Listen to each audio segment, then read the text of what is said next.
On the air tonight, the government shutdown is now in its 41st day, but appearing closer to an end. We are closely watching the Senate right now, where 8 Democrats have joined Republicans to reach a tentative deal.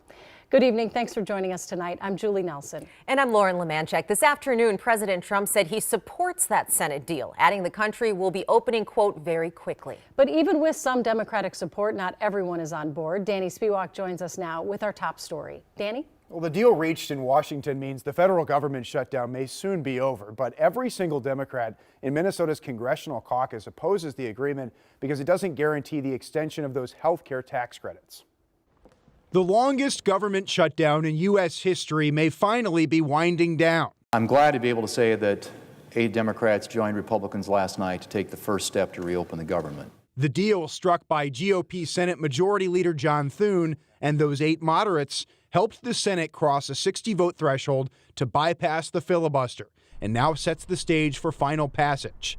Maine Senator Angus King, technically an independent, is among those who broke ranks with Democratic leadership to vote yes. Let's move on, not make a lot of other people suffer in order to get a goal that wasn't attainable. The agreement would fund the government through January while mandating back pay for furloughed workers and a reversal of thousands of Trump administration layoffs.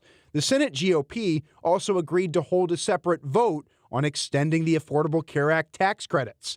A vote, not a guarantee, which is why Democratic leadership opposes the deal. Because it fails to do anything of substance to fix America's health care crisis. Both of Minnesota's U.S. Senators, Amy Klobuchar and Tina Smith, are voting against the plan.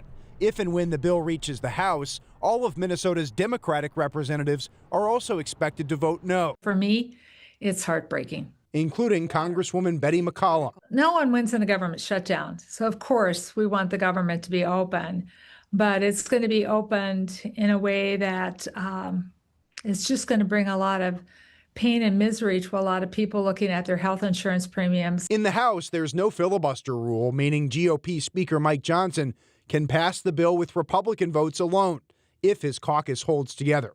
It appears to us this morning that our long national nightmare is finally coming to an end, and we're grateful for that. If this deal to open the federal government goes through, the Senate GOP has agreed to hold a vote on extending the health care subsidies by early next month. But there is no similar agreement from House leadership to hold any kind of vote on the Affordable Care Act tax credits. And of course, Julie and Lauren, that is what started this whole shutdown thing.